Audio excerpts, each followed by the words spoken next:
On your radio, on Global Player, and Play LBC. leading Britain's conversation. This is LBC. From Global's newsroom at 8 o'clock, the Chancellor says future tax cuts will be dependent on fixing the UK's finances. Rishi Sunak has hinted at further tax rises at the Conservative Party conference, as he warned recovery will come with a cost. In the last hour, the new Culture Secretary, Nadine Dorries, has spoken to LBC about levelling up and making sure young people get access to careers in the media and, like Emma Raducanu, opportunities to develop their sporting talent. You know, the next Grand Slam champion might be sat in a council estate somewhere and can't actually afford tennis lessons, but we've put £22 million today into tennis courts across the UK in some of the most deprived areas. 5 people have been arrested after former Tory party leader Sir Iain Duncan-Smith was allegedly assaulted by being hit on the head with a traffic cone. The MP was on his way to a Brexit talk on the fringes of the Conservative Party conference. And as the conference continues, the Prime Minister will join Nick Ferrari at breakfast tomorrow morning on LBC from 7. An independent review will look into the Metropolitan Police's standards and culture after the rape and murder of Sarah Everard. Serving police officer Wayne Cousins was jailed for life for killing the 33-year-old in March. Esso has lifted its £30 price cap on fuel after what it calls a significant improvement in supply. The armed forces were brought in today to drive tankers to help relieve some of the pressure. In the city, the FTSE 100 closed down 16 points at 70.11. The pound buys $1.36 and €1.17. And the weather, heavy and persistent rain for England and Wales tonight, lows of 7. From Global's newsroom, I'm Tim Humphrey. This is LBC. From Global, leading Britain's conversation. Cross Question with Iain Dale. Hello, a very good evening and welcome to Cross Question. It's the Monday edition. We're live at the Conservative Party conference in Manchester. Don't forget, if you want to ask a question to our panel, the number to call 0345 6060 973. And if you want to watch us, you can do so on Global Player, the LBC website, lbc.co.uk, the YouTube channel, Facebook or Twitter feeds. Let me introduce you to our panel. Salma Shah is former government advisor, regular on the programme, although you haven't been on for too long, have you, Salma? Andrew Mitchell is always on my programme because he's very good value, so we're looking forward to hearing from him, former International Development Secretary, and he's Conservative MP for Sutton Coldfield. And a debutante on the programme tonight, Samantha Smith. She is a Conservative youth activist and political commentator. So let's get on with the show. 0345 6060 973. Call 0345 6060 973. Tweet at LBC. Text 84850. Cross Question with Iain Dale. This is LBC. Let's go to David in Tunbridge Wells for our first question. Hi David, what would you like to ask? Yes, good evening, panel. I believe many people, including possibly a majority of his own backbenchers, are lobbying the Chancellor to stop the £20 a week reduction in universal credit, principally because at least 3 million, if not 5 million adults and their corresponding children are on universal credit, many of whom are in work. Now, I believe, I may be wrong about this, but I believe the increase in universal credit cost £6 billion between April and September, whereas the furlough scheme cost £70 billion, I believe, out of a total annual spend of 900. Do you think it's justified to continue with this reduction? Andrew Mitchell, this is something that a lot of Conservative MPs seem to be fairly anxious about. Somebody was telling me yesterday that if HS2 was abolished, you could fund this £20 uplift for another 17 years. What's your view? Well, I'm not in favour of HS2 being abolished, but I have a very strong constituency interest in seeing it proceed because it will be enormously important for the future of the West Midlands and for Birmingham and for Sutton Coldfield that it goes ahead. So I wouldn't be in favour of that. But I do think that David is right to express concern about this cut. I was a social security minister, a work and pensions minister in the 90s, and I had some responsibility at a junior level for benefits. And I know that it's extraordinarily difficult to take money off poor people, and we learnt then the hard way really that you can freeze future expectations, but removing money from people is extraordinarily difficult. So on the other hand, this was a temporary move, very sensibly done by the Chancellor of the Exchequer, to help people out at a very difficult time, and it was always supposed to be temporary. So at the moment, I'm very much in two minds about this. We're very unlikely to get a vote on it, I have to say. What I would like to see is the Chancellor taking the edges off the poorest people on universal But he had credit. the opportunity to do that today, and he didn't, did he? Well, it's got some way to go before. It's got some way to go before final decisions are made on benefit spending. But if you were to target the least well-off, who are below what is technically defined as destitution level, you would be going for young people under the age of 25 who are inevitably on universal credit. They may be previously homeless, they may have left difficult backgrounds and homes, and I think if you were to do something to adjust it for that, it would make what was always a temporary measure, but which is now likely to be withdrawn, it would make it more palatable, I think. Salma, you've been a special advisor at the Treasury. You know how these things work. Obviously, there's a lot of lobbying going on from Conservative backbenchers and many other interest groups as well. Do you think that, Boris Johnson might use his speech on Wednesday to announce some sort of initiative in this area? I think the problem is when you have something like this, there's quite often a signal that comes out before a minister makes a speech or a decision publicly, and we haven't seen any signals on this. But I personally remain hopeful, as Andrew's just said, that we still have a little bit of a way to go, and perhaps there will be some accommodation made for those people around the edges that aren't necessarily, the working poor, as you can define them with the universal credit. It's interesting, isn't it? This is not a sort of left versus right thing. There are people on, I would say, the real right of the Conservative Party who are expressing just the same interest as people on the hard left of the Labour Party. Well, our electoral demographic has changed. 2019 completely redrew the political map, and therefore we can't have. And we're seeing this throughout this conference, is that we can't have the same dynamic that we've always had. We can't just be the party of business, because we have these red wall constituencies that are dependent on us to think in a different way. And it is creating a bit of an intellectual difficulty, which we haven't found a way to articulate properly yet. Samantha Smith. I very much agree with what Salma said. The voter demographic for the Conservatives has completely shifted over the past 2-3 years. I myself, I don't have experience in government of the universal credit system, but I have experience from the front line, I suppose. When I was 16, 17, I was homeless.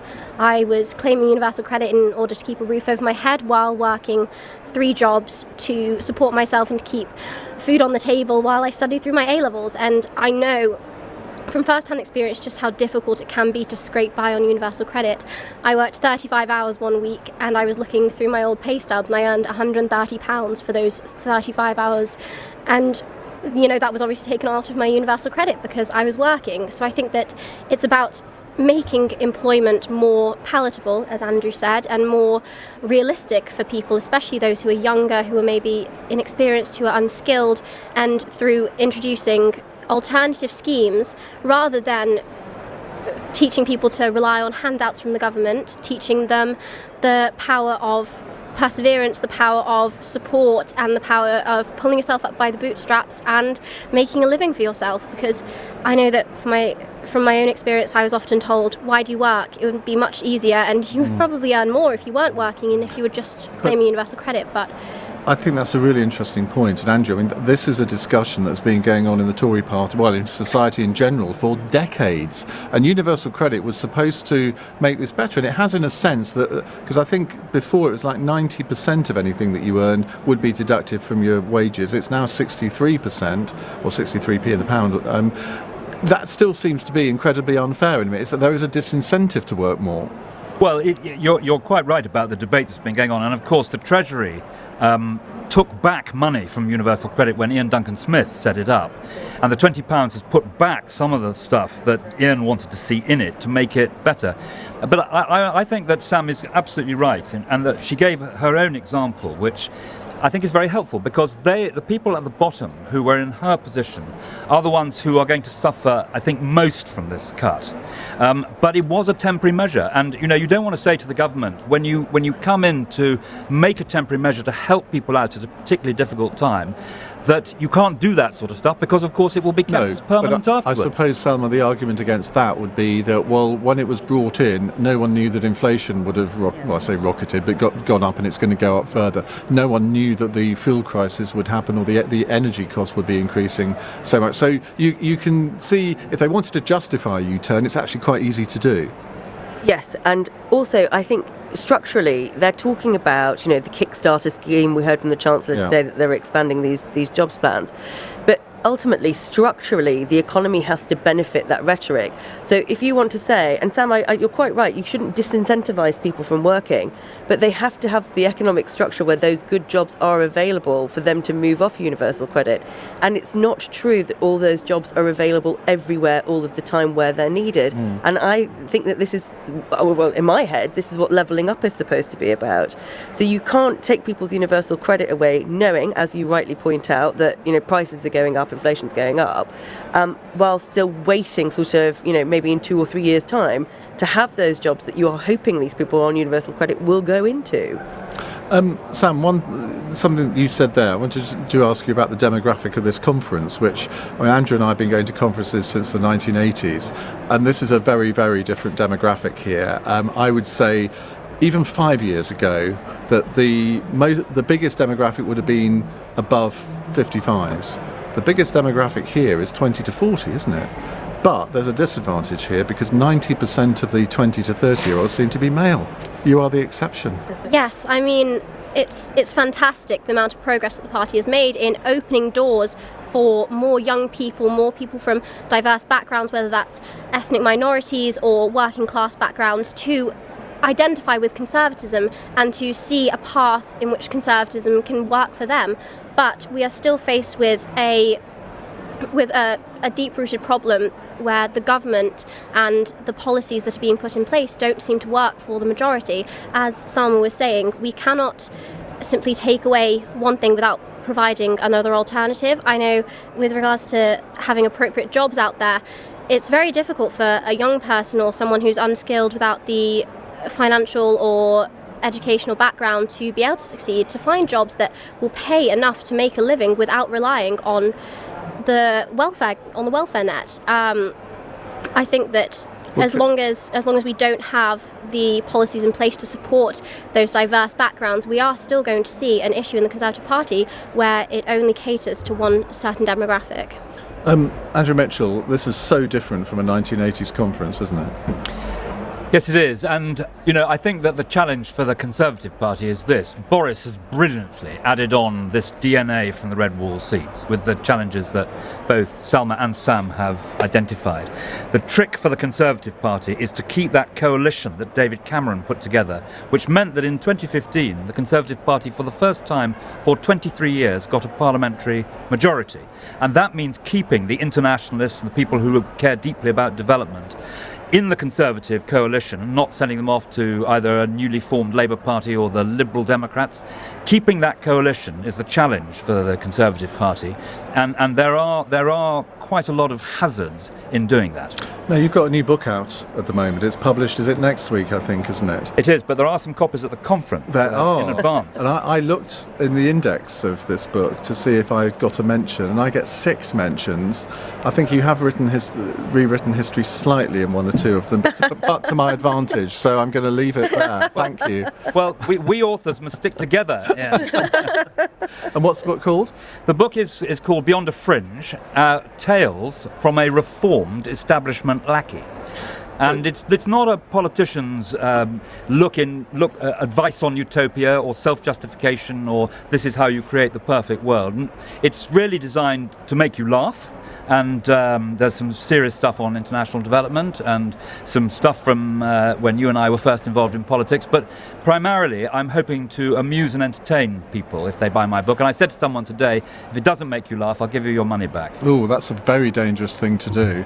But we will have you back to talk more about that book on a different occasion. But in the meantime, let's move on to a different subject in just a second. 0345 6060 973. Nikki in Sunderland, we're coming to you next. It's 8:15.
them miss out.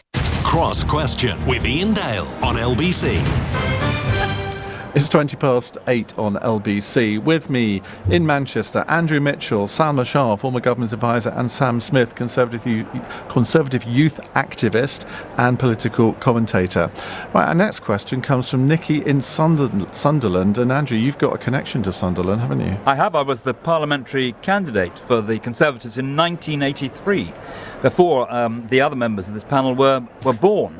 So I stood there as the candidate in that general election and fought hard, but I'm afraid the good people of Sunderland fought back and I didn't win. But one of the few Conservatives not to win in 1983. Right, let's get Nikki's question. Hello, Nikki. Hi. Can I just say something about that candidate that stood in Sunderland? I can't even remember him, to be honest. Oh, are you old enough to? Andrew Mitchell is his name. It's so long ago. I'm 56, so I would remember his name. You would. Yes. You were at school. The question is, I feel like the Conservatives are burning their heads in the sand over the Sarah Everard case. How are we going to make the streets safer all over the country for women? And I'm speaking this from personal experience myself. Okay, Sam, let's come to you first on that. I mean, these terrible cases, Sarah Everard, Sabina Nessa as well, that we've been reading about in recent days. How have they affected you? And I mean, do you feel safe when you're sort of out on your own, walking in the street?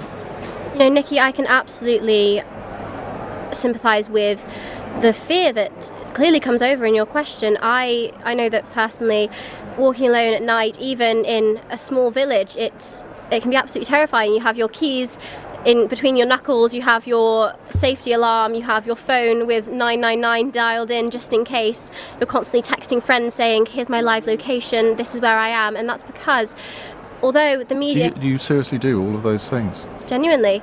It's something that women do, and it's just normal. It's a normal part of our everyday lives. It's a fear that we have come to accept as, you know, an unfortunate byproduct of being a woman. And I think that what isn't helping is the rhetoric that is coming from, unfortunately, some of our own PCCs, some of our own that's police and crime commissioners. Yeah, police and crime commissioners saying that perhaps women need to learn a little bit about the legal process and that it is our duty to not submit. To be fair, I think that was only one. Yes, it was only one, but I would say that where there's smoke, there's fire. And as I've been Conservative since I can remember, I absolutely believe in the government's promises to make the streets safer for women.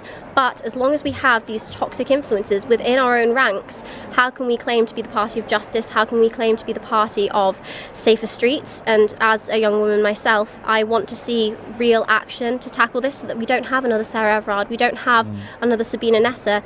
I don't know whether you know, but over 80 women since Sarah Everard's case have been murdered where a man is the primary suspect. And this is something that, like I said, is an unfortunate byproduct of being a woman nowadays. You don't know whether your trip out to the shops is going to be your last. You're not sure whether taking that shortcut home will end in tragic consequences. It's appalling that anyone should have to think like that, isn't it, Salma? Do you? I have to say that I don't think like that, and I think it's because we didn't talk about this kind of stuff as much when I was younger. I don't think it's because the threat didn't exist. I think it's because a lot of us, I mean, I'm not as young as Sam, you know, I'm approaching my 40s, and I think that when I was a lot younger and going to university, we didn't talk about misogyny as an aggravated factor in crime, and we certainly didn't talk about feminism in the way that we do now, and certain rights in the way that misogyny is embedded culturally in a lot of situations and scenarios. And I think that knowledge is both liberating because we can talk about it and we can really actually get to grips with some policy perhaps in government that's going to deal with it, but also it's a recognition of the fact that all those things that have been bothering us that we worry about, they are out there and we actually all do feel them in a way that like I say, I don't think was true when I was younger. I do think it's interesting, you know, what Nikki's asking, because we have this issue in society much more generally, but we've seen it transposed in the police service. And I think that's an interesting question about how, you know, those people who are supposed to protect us, how sort of, how embedded this view is in that service as well. And it really does shake your confidence in the system. Andrew Mitchell, this is primarily a male problem, isn't it? Because if men didn't act in the way that they do, Sam wouldn't have to feel like she does. I'm afraid it is. And Nikki, thank you for your question. And I think you speak for millions of women across the country. I would like to say three things, and I'd say it against the background of the fact that the vast majority of police officers are honest and decent people trying to do a good job for their local community. I think there are very select and special problems with the Metropolitan Police, and that's why I called yesterday for a public inquiry into this, along the same lines as happened with Stephen Lawrence. Half the country are women. I think very, very large numbers want to see a public inquiry, and what the Commissioner of the Metropolitan Police, whose resignation I don't think we should call for, I think we should seek to get her to sort this out, what she has said today is a good start in terms of an inquiry. But that brings me on to my second point, which is that we cannot any longer have the police policing themselves. All the independent structures policing the police are not really independent. Many of them are staffed by former police officers. We must ensure that the police no longer mark their own homework. And I think we should have far greater transparency and a really tough policing of the police, which is independent and which is effective. And the final point I would make is this. I think that when Cressida Dick, the Metropolitan Police Commissioner, goes, if at all possible, her replacement should not be a police officer. I think it should be an outstanding leader who has real experience of leading large and difficult organisations. In the past, a long way in the past, it has been a senior military officer. I think there's a very, very strong case for the next leader of the Met not being a serving police officer. I mean, is your view on this coloured by your own experiences with the Metropolitan Police? I mean, people will remember the so-called plebgate issue, which you were obviously involved in, and I mean, there was wrongdoing in the police uncovered during that, and that must have seared you. Well, it all ended in a mess because I lost the libel case, but very large numbers of police officers, 10 or so, were disciplined, several were sacked, one was sent to prison, so it ended in a mess. But what I'm trying to do is to use that experience positively to show how we could make some progress, and that's why I mentioned those three things. I would also say that at the time I had all that difficulty, pornography, described as severe pornography, was found on the phones of the Diplomatic Protection Group, and certainly, as I understood it, that was one of the things that was going to be reformed and cleaned up. And it's clear from what we have learned recently that that particular group, the Diplomatic Protection Group, is still behaving in that way. That was what Wayne Couzens was a serving officer. Indeed. And I think, as a matter of urgency, the police need to clean up that grouping. Nikki, thank you very much for that. It's a question that, or questions along those lines have come up quite a lot over the past couple of weeks, as people can imagine. Let's move on to another issue. We slightly mentioned it already. Martin in Flitwick in Bedfordshire. Hi, Martin. What would you like to ask? Text. Oh, it's a text. I do apologise. He says, should HS2 be scrapped? Salma? No. And simply, it's because I think we do need bigger and better infrastructure. And I think HS2 has been completely dogged by the fact that the government made all the wrong arguments about why we were implementing HS2, and they talked about sort of speed rather than capacity. And I think, let's go back to levelling up. Levelling up is a different name for all the other things that we've had, before that, we had the Northern Powerhouse and the Midlands Engine and all that type of stuff. But the fact is that levelling up means that you've got to put your money where your mouth is, and HS2 is an example of that. And I get that people are upset by this, and I'm sure that there are a lot of people whose lives are going to be uprooted because of where HS2 is going to go. I suspect Martin is one of them. Yes, in Flitwick. Yeah. But if you are thinking about capacity and growing the economy and sharing the proceeds of that growth in the country, then HS2 is a good thing. And I'm from Lancashire. There's a phrase we haven't heard for a long time: sharing the proceeds of growth. Showing my age. You're dating yourself now. Andrew, you've already nailed your colours to the mast on this, that you don't think it should be scrapped. But let me play devil's advocate here. Look, after the pandemic, surely the business case has collapsed in that not as many business people will want to travel between London and Birmingham on the train because they'd be doing it by Zoom. So what's the point? Throwing money down a drain?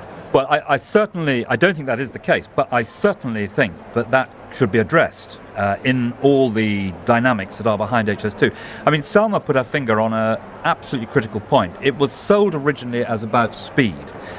Going into Birmingham New Street, which serves not directly, but is close to Sutton Coldfield, every day before the pandemic, there were 4,000 people standing on trains, and there is a huge capacity issue. And post-Brexit, if we are to compete with other countries around the world, we have got to have a first-class infrastructure and transport system. So I take your point, that needs to be factored into the calculations, but in the end, if we are to compete and we are to be a modern, thriving, first-world economy, we need modern, thriving, first-world transport and infrastructure. Sam? I think we have a panel in complete agreement here, which doesn't happen very often. But HS2 was conceptualized long before I was doing anything to do with politics. But I firmly agree with what Salma said, that anything that is going to be great, anything that will be beneficial for this country will take time and it will take money. It was totally framed in a non accessible way for ordinary people, for working people, for those who necessarily don't travel from London to Birmingham every single day for conferences or meetings. But the additional job opportunities and growth opportunities around HS2 should really be considered and should be brought to the forefront of this debate, because it isn't just about a fast train from London to Birmingham. It's about the additional jobs, it's about the opportunities for bringing more of this metropolitan growth outside of London and into the Midlands. I am from Telford myself, so I love anything that will bring an extra boost to the West Midlands. But I think that we need to consider the great opportunities post-pandemic. This is an opportunity for sweeping reform. This is the opportunity to create new growth, new jobs out post-Brexit, post-pandemic, and bring more opportunities into the home counties. I'm going to do a really unchivalrous thing now and ask how old you are. I'm 19 years old. 19. Yes. Do you want to be an MP? I am not sure. I am staunchly opposed. Hope so. I'm staunchly. There might be a seat in Sutton Coldfield at the minute. Not until she's a lot older. I was going to say I'm staunchly opposed to people entering politics for A, the wrong reasons, or B, too early. The lifespan of a politician is so short now. You don't get the Margaret Thatchers who are in politics for 30 odd years. You don't get the Andrew Mitchells who fight the good fight for decades and decades. But not to call you old. But I definitely think that anyone that goes into politics should go into it for the right reasons. They should have some sort of experience and they should have an area of expertise that they can bring something to in the House. So we'll see. But like my book, you're absolutely, I was going to say, absolutely spot on. You'll have to hook me up with a copy. Sounds like you've got to read Andrew's book before you finally decide. The House of Commons should not be a college of further education. Exactly. Absolutely put your finger on it. You have to bring something in with you.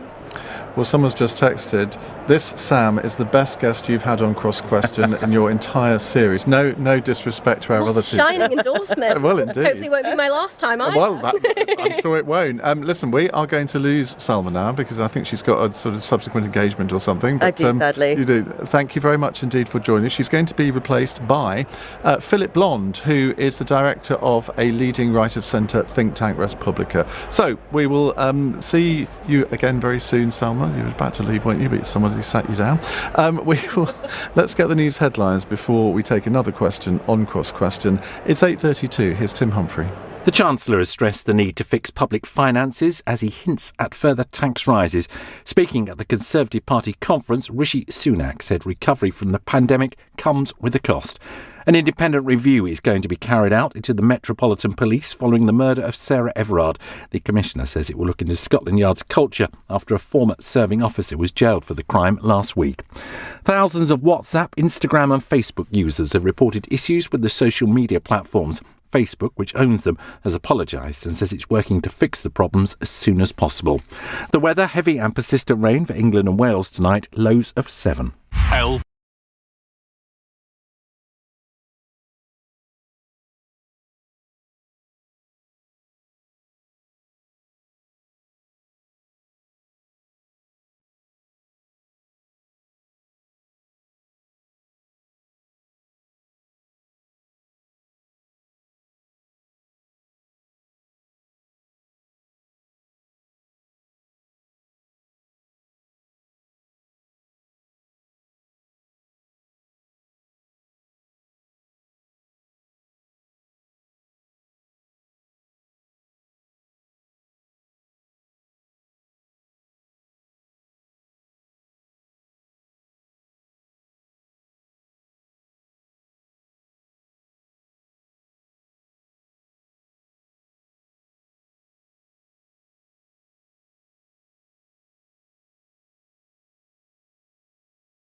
coverage.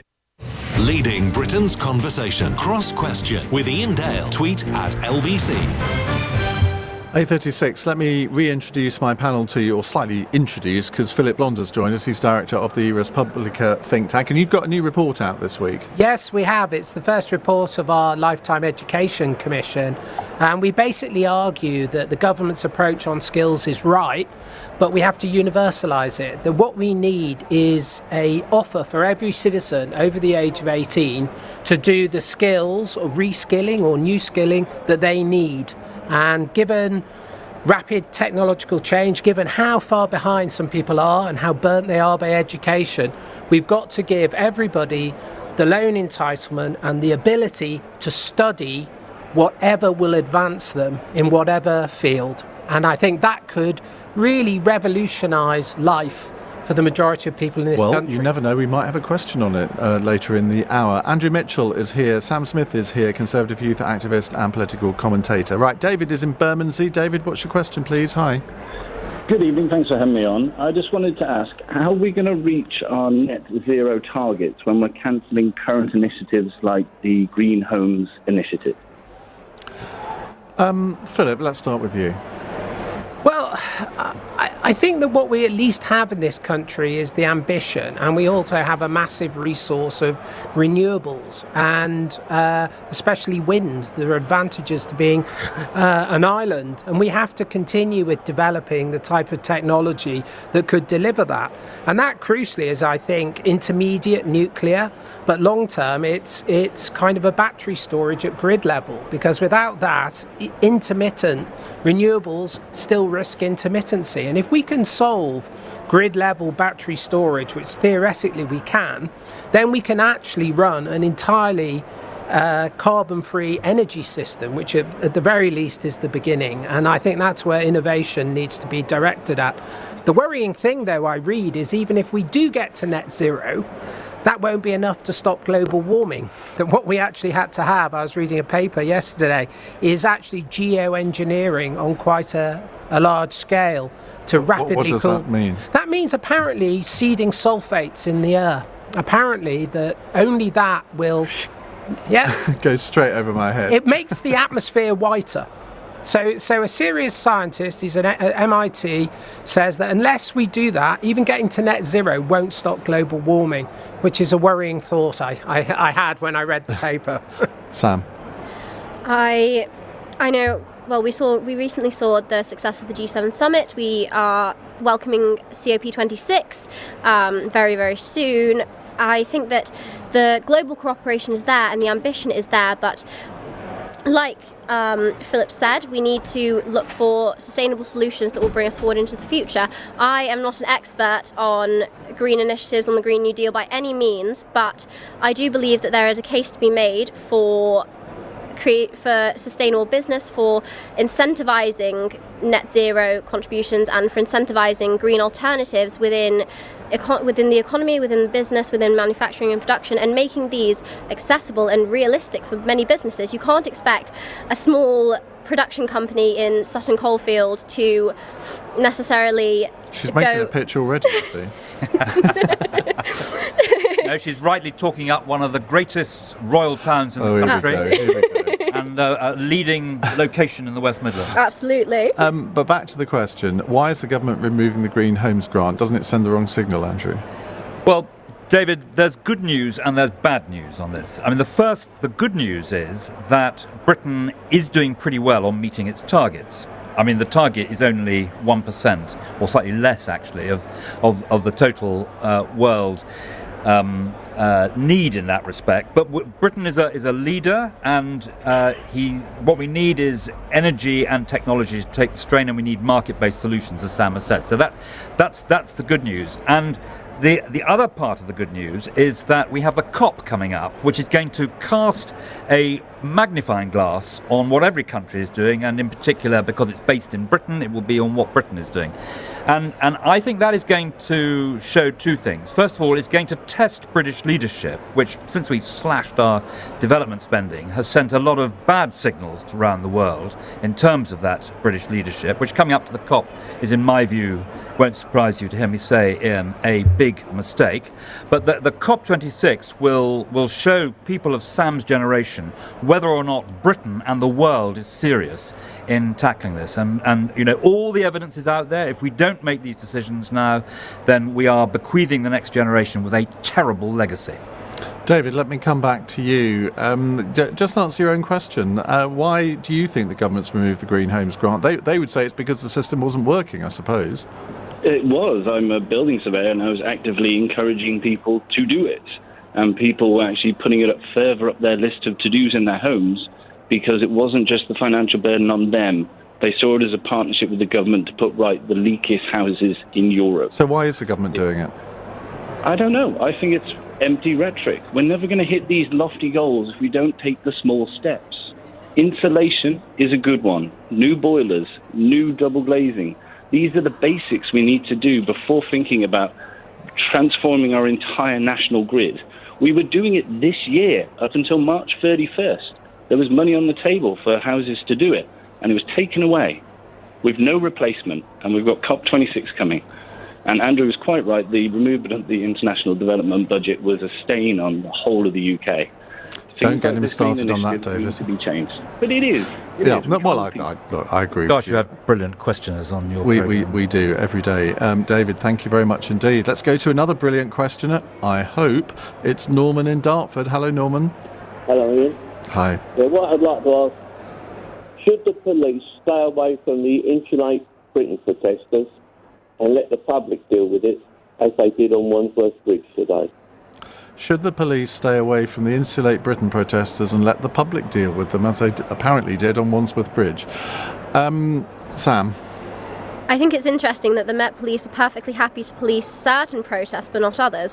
When we look at the Insulate Britain protests, I don't see a group of legitimate protesters. I see a group of criminals who are being allowed to carry on with reckless, criminal and damaging behaviour, damaging to their own cause, damaging to the general populace, damaging to the flow of British society. I mean, we saw the devastating scenes from Wandsworth Bridge, I believe it was, or the M26, with a woman who was begging Insulate Britain protesters to move out of the way to allow her elderly mother to go to hospital.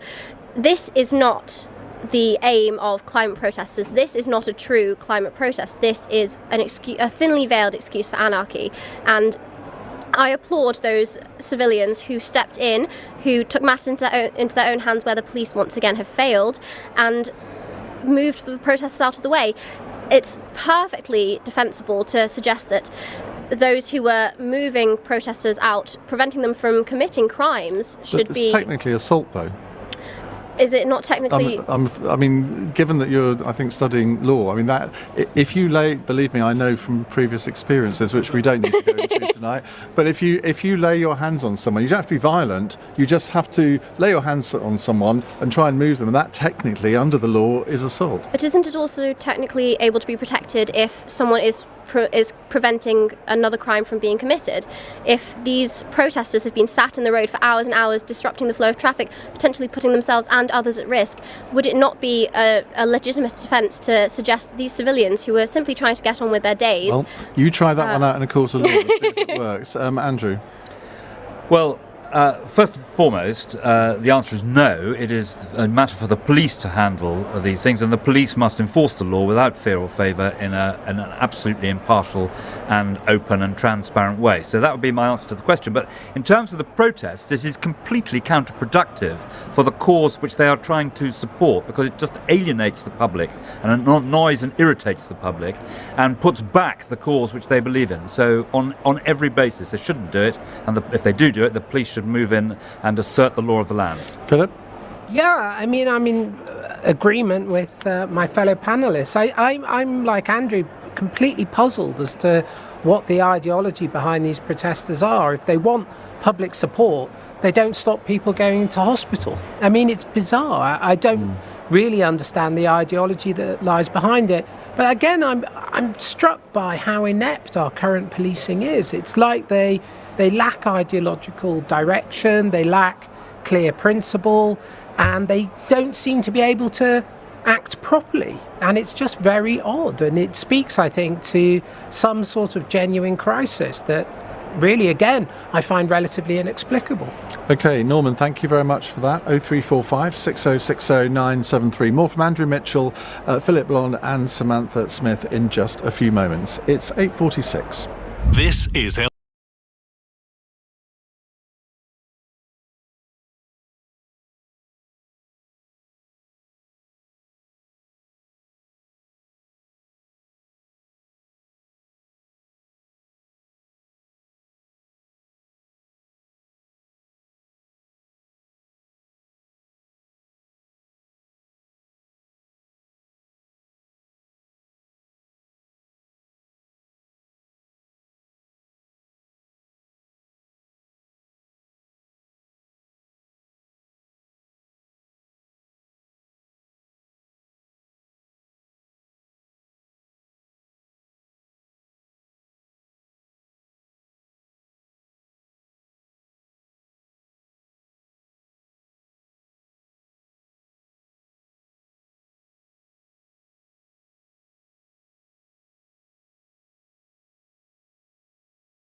in your area.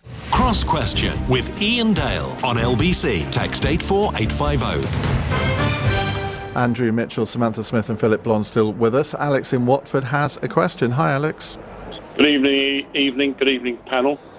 What is the panel's view on the Prime Minister's expenditure since coming to power, as Margaret Thatcher is turning in her grave? So what's the view regarding the Prime Minister's expenditure since coming to power? I mean, I'm assuming you mean government expenditure in general rather than Boris Johnson's personal expenditure. Although, I suppose the jury's out on that one.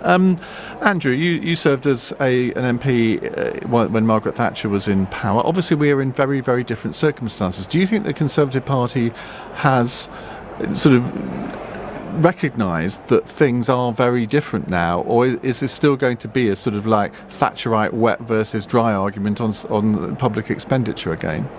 Well, I think things are very different from the earlier period which Alex described. I mean, we've had this global pandemic and the government has rightly put its arms round jobs and families and a very, very concerned unless you're population. Self-employed. But even to some extent around them, obviously, indirectly though in that case. and spent £400 billion. And that money will have to be repaid, and it's essential that the Chancellor satisfies the markets that it's going to be repaid. And our colleague and friend David Davis had an extremely sensible argument in the paper this weekend about what you do with that, and you treat it like a war bond and you put it to one side. So the Chancellor has to be clear that he's got a plan for dealing with that, and that special circumstances require special measures. But what we're not changing our party's support for taxing as low as possible, consistent with having proper funding for great public services. And it was Churchill who said that we want a society in which people can grow to their full extent, but one also which ensures that there's a safety net below which people cannot fall, and that should be the Conservative philosophy on this. Philip, I can remember in the early days of the Thatcher government big debates about whether public spending was getting out of control when there was a deficit of £2 billion. How times change. But do you think this is one of those issues that could start to be a very divisive one within the Conservative Party, where some people will recognise that after COVID the state is going to have to play a much bigger role? And in a way, I mean, your think tank has been looking at these issues over many, many years, haven't you? Yeah, I mean, look, we couldn't just continue with the class-divided society that we live in. We live in a Britain that is arguably the most divided society in the developed world, where if you're poor, you roughly live 20 years less than somebody who's wealthy, and of the years you do live, you live in ill health.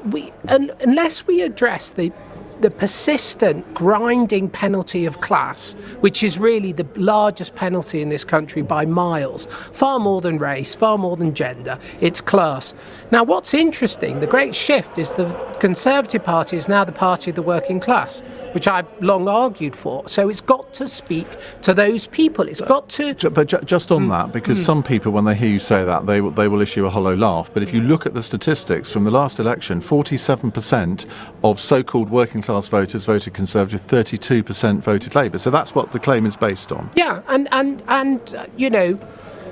with that as their reality, what is the Conservative policy offer for people who've been structurally abandoned for generations? What is it? Is it, no, we're going to continue abandoning you and we're going to continue to look after people in the southeast and upper middle class people? Is that the offer? No, it can't be. So the only offer has to be to invest at scale. But here's the rub. Everything pays off if you take out debt, but you invest in something productive. Now, I've long thought that welfare isn't productive, and we need some form of productive welfare. Asset welfare is productive. That's what middle class people have and working class people don't, is assets. So we've got to find a way to put that public expenditure into something transformative for people. And I've long thought that has to be a combination of assets such as housing, wealth, but education.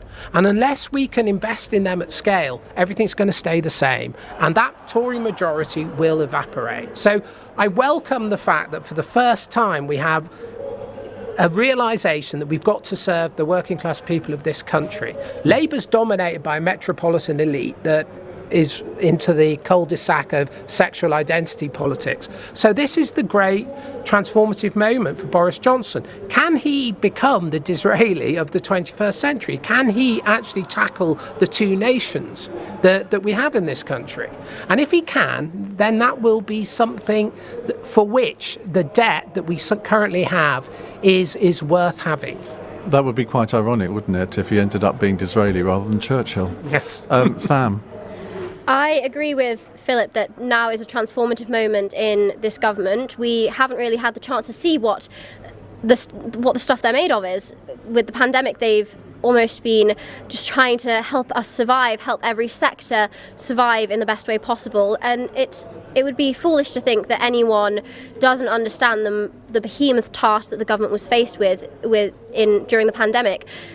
Borrowing has skyrocketed. The Chancellor has said that we cannot allow borrowing to continue. We cannot continue to see the public purse as an infinite sack of money from which to throw to public services. But I also believe that in order to appeal to a wider demographic, as Philip was saying, we cannot go back on Conservative values. Rather than redefining what it is to be a Conservative. We need to appeal to a wider audience and show those who lent us their vote in 2019 that conservatism can work for them as we forge a path post-pandemic. We need, rather than hiking taxes exponentially with no end date, we need to put in place infrastructure that is going to cost money. None of this comes cheap, none of it is free, but we need to put in place forward-thinking schemes and initiatives like the Kickstart scheme, like the bounce back loans, to allow businesses to pick themselves up rather than relying on welfare, on furlough, on these government schemes that do have an end date, unfortunately. Now, there's some very raucous Conservatives in this hall. We thought we'd ejected them earlier on, but they have come back. So if you can hear lots of clapping, they're not clapping us, unfortunately, Andrew Mitchell, are they? They might be. Well, they might be, I suppose. Alex, thank you very much indeed for your question. A text from Jean in Driffield, who says, what alternative to Keir Starmer would scare you as a Conservative, as an opposition leader? Who is the big threat? Andrew? And I think that it's a mistake to look at the leader. The problem the Labour Party has got is they don't know where they're going. But I think Jess Phillips would be a very good leader of the Labour Party. That's funny. I agree with you. She's the only one that I think strikes fear into the heart of a Conservative MP. And she's got good, she's a good, sensible Brummie who knows a thing or two about life and writes very good books. So she's a fellow author. Philip? I think what would most strike fear into the heart of a Tory MP is a Labour Party that was socially conservative. Now, that's interesting. Now, what that would be, and who is that there? John Cruddas used to represent that, and I always felt if Frank Field. Yeah, I always felt if John Cruddas and John McDonnell had found a way to work together, that would have been lethal for the Conservative Party.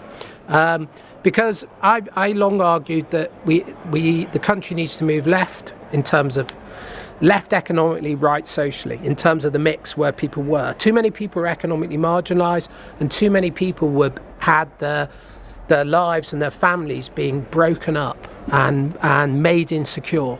And I think if the Labour Party did that and stopped all this nonsense about focusing on race or sexuality or anything like that and spoke to that, then they'd be dangerous. Sam? Oh, actually, no, I'm going to press you for a name. Who do you think should replace Keir Starmer if that happened? I think an amalgam between McDonald and Cruddas. Now, that's in the genome. All right, that's what I'll offer. Neither of them are going to get it. Sam? No. I think what would strike fear into a Conservative's heart more than anything would be a Labour Party that isn't intent on destroying itself from the inside out. It's interesting to see that those who are popular among the voting base of the Labour Party would be absolutely abysmal leaders, and I myself fear the day that the Zara Sultanas of the world reach any point of political influence beyond the realm of social media.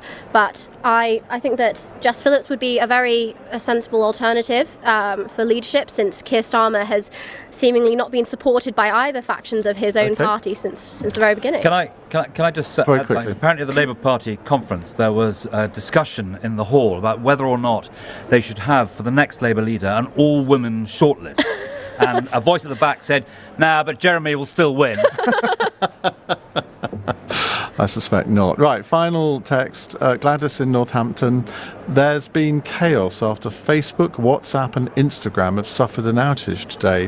Which app could you not live without, Sam? I don't know whether it's just me. Everyone I've spoken to seems to be reliant on WhatsApp, but I personally use text. I love an old-fashioned phone call. I love text. I don't really use Facebook. For me, Twitter is where it's at. Twitter and text, it's the future. Well, you've attracted a fair few Twitter comments tonight. I'd leave it a bit before you look at some of them, if you would. Philip? I'm Twitter and text as well. Yeah, it's the future. Kindred spirits. Yeah, absolutely. Andrew, you're not on Twitter, are you? No, I'm not. But I tell you my answer. I have a Scottish grandmother, so WhatsApp, it saves so much money, and I really, I've noticed that they were down. I thought I was. So was that a pseudo-racist comment you just made? No. I'm a quarter Scots, But me too. Canny with the funds, and WhatsApp is a way of communicating with anyone around the world without having to pay. I think it's wonderful. So you're not quarter Yorkshire as well, by any chance? I think we'll leave It depends whether I managed to find, when I was fighting Sunderland South, I managed to find a relative who'd worked in the shipyards there. So most candidates, it's an important point for Sam, when they're going for a seat somewhere in the country, will be able to find some sort of family link. Well, it's been great to have all of you on. Philip Blond, Andrew Mitchell, Sam Smith, thank you very much. And your book is called again? It's called Beyond a Fringe, Tales from a Reformed Establishment Lackey. And you will be on the programme on the 28th of October, along with your former Labour colleague, I think constituency neighbour as well at one point, Jeff Hoon. Yes, he's got memoirs coming out, so we're going to have you do a bit of a double act. He's an old friend of mine, and there's a story about the two of us at Twycross Zoo, which I hope will make you laugh. Oh my goodness, the mind boggles. In a moment, we are going to be talking about what I think is going to be the new dividing line in British politics, and it's this: vote Tory and get a pay rise, vote Labour and get mass immigration and depressed wages. It's very crude in a sense, but it could be very effective. I want to test it out on you over the next hour. What do you think of that? Is that something where you think, well, Boris Johnson might be onto something there? 0345 6060 973. It's 9:01. On your radio, on Global Player, and Play LBC. leading Britain's conversation. This is LBC. From Global's newsroom at 9 o'clock, Labour's accusing the Chancellor of being in denial about the scale of the country's economic crisis. In a speech to his party's conference, Rishi Sunak defended a decision